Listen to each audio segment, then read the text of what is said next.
যখন মানুষ ভেঙে যায় তো আল্লাহ নিকটে আসেন। প্রশ্ন এটাই যে আপনি কি কখনো আপনার ভেঙে যাওয়াতে আল্লাহকে অনুভব করেছেন? যখন আল্লাহ তাআলা মাছকে সৃষ্টি করলেন তো তার সম্পর্ক পানির সাথে জুড়ে দিলেন, আর যখন গাছকে সৃষ্টি করলেন তো তার সম্পর্ক মাটির সাথে জুড়ে দিলেন। এটা আল্লাহর নিজাম। প্রতিটা মাকলুকের জন্য একটা আশ্রয়, একটা সম্পর্ক। মাছ পানি ছাড়া জীবন্ত থাকতে পারে না, গাছ মাটি ছাড়া নিঃশ্বাস নিতে পারবে না। এখন একটু এখানে ভেবে দেখুন, যখন আল্লাহ তাআলা মানুষকে তৈরি করতে চেয়েছেন তো ফেরেশতাদেরকে বললেন, আমি এক এমন মাকলুক বানাতে চলেছি যাকে আমি নিজে বানাবো এবং তার ভেতরে আমার বিশেষ রূহ ফুঁকে দিব। তো তোমরা সবাই তার সামনে সিজদাতে পড়ে যাবে।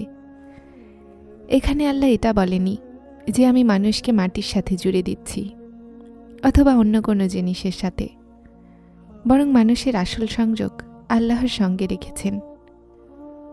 মাছ পানি থেকে বের হয়ে যায় তো পানির কিছু যায় আসে না, কিন্তু মাছ মরে যায়। গাছ মাটি থেকে আলাদা হয়ে যায় তো মাটির কোনো যায় আসে না, কিন্তু গাছ শুকিয়ে যায়।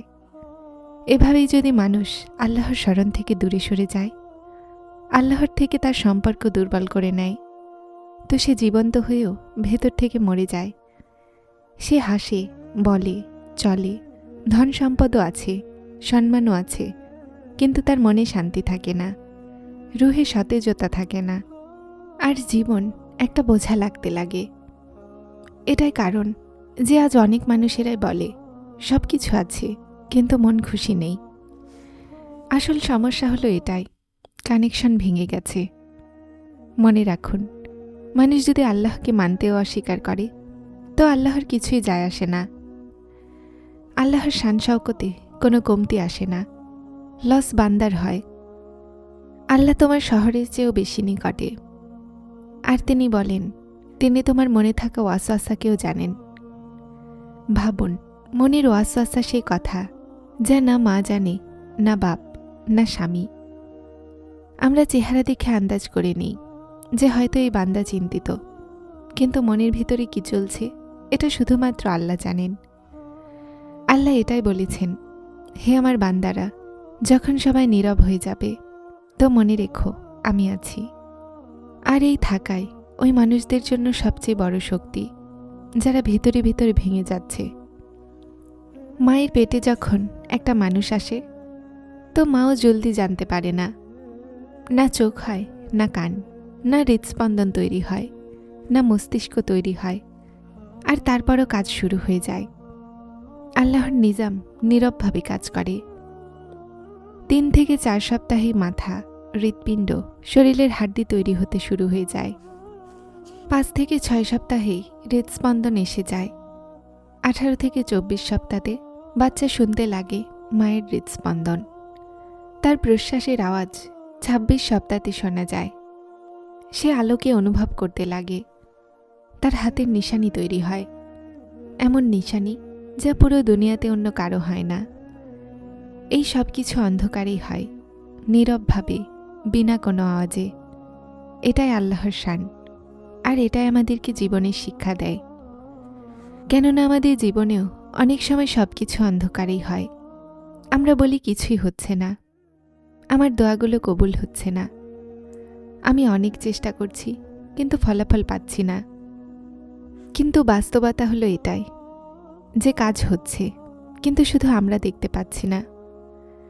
তারপর জীবনে একটা সময় আসে যখন অনেক কিছু কেড়ে নেওয়া হয়, বন্ধুরা বদলে যায়, সম্পর্কগুলো ভেঙে যায়, স্বাস্থ্য পরিবর্তন হয়, রিজিকের ভয় মনে এসে যায়। মানুষ এদিক সেদিক দেখে আর বলে কেউ নেই, কিন্তু আল্লাহ বলেন আমি আছি। যেই রব তোমাকে অন্ধকারে সামলেছেন তিনি আজও তোমাকে সামলাচ্ছেন। শুধুমাত্র আল্লাহর ওপরে ঈমানই যথেষ্ট নয়, আল্লাহর সময়েও বিশ্বাস রাখা জরুরি। আমরা তাড়াহুড়ায় থাকি, আমরা চাই সব কিছু এখনই হয়ে যাক, কিন্তু আল্লাহ জলদি করেন না, তিনি উত্তম সময়ের অপেক্ষা করেন। কেউ বলে বয়স চলে গেল, কেউ বলে শক্তি শেষ হয়ে গেল, কেউ বলে এখন তো দেরি হয়ে গেল, কিন্তু আল্লাহর এখানে কখনোই দেরি হয় না। শুধু মাথা ঝুঁকিয়ে বলো, ইয়া আল্লাহ, আমি আপনার টাইমিংয়ে রাজি আছি। আর এই সন্তুষ্টি মনকে শান্তি দিয়ে দেয়। মনে রাখো, যেই রব তোমাকে মাটি থেকে সৃষ্টি করেছেন, তিনি তোমাকে বিপদ থেকেও বের করতে পারেন। শুধু কানেকশন মজবুত রাখো, কেননা মাছ পানি ছাড়া বাঁচতে পারে না, আর মানুষ আল্লাহ ছাড়া নয়। এই কথা হয়তো অনেক কম মানুষেরাই জানে যে আল্লাহ শুধুমাত্র বান্দার কাছে ইবাদত চান না, তিনি বান্দার অন্তর চান। এজন্যই যখন মানুষ বান্দার অন্তরের ভেতর থেকে ভেঙে যায়, যখন তার ভাষা শেষ হয়ে যায়, যখন তার দোয়াগুলোও নীরব হয়ে যায়, তো সেই মুহূর্ত আল্লাহর সবচেয়ে নিকট হওয়ার মুহূর্ত। এটা সেই মুহূর্ত হয় যখন বান্দা বলে, ইয়া আল্লাহ, এখন আমার কাছে আর কিছুই অবশিষ্ট নেই। আর আসলে এটাই সেই মাকাম যেখান থেকে সংযোগ শুরু হয়। আল্লাহর কাছে পৌঁছানোর রাস্তা শোরগোল করে হয় না, এই রাস্তা নীরবতায় দেখা দেয়। যদি তুমি আল্লাহকে পেতে চাও, তো প্রথমে নিজেকে হারিয়ে ফেলো। এটা শুনতে খুবই শক্ত মনে হয়, কিন্তু বাস্তবে এটাই রুহানিয়াতের দরজা। কেননা যখন মানুষ নিজের অহংকার, নিজের পরিকল্পনা, নিজের জিদ আর নিজের ত্রুটিকে ছেড়ে দেয়, তখন তার মনে আল্লাহর জন্য জায়গা তৈরি হয়। আমাদের মধ্যে অনেকেই আল্লাহর কাছে তো চাই, কিন্তু ছাড়ি না। আমরা চাই, ইয়া আল্লাহ দিয়ে দিন, কিন্তু মন থেকে এটা বলি না, ইয়া আল্লাহ, আমি আপনার সান্নিধ্যে আছি। আর এটাই পার্থক্য দোয়া আর সংযোগে। আল্লাহর শান এটাই, তিনি শুধুমাত্র ক্ষমতাবানদেরকে সামলান। আল্লাহর শান এটাই যে তিনি ভেঙে পড়াদেরকে নিকটে ডেকে নেন।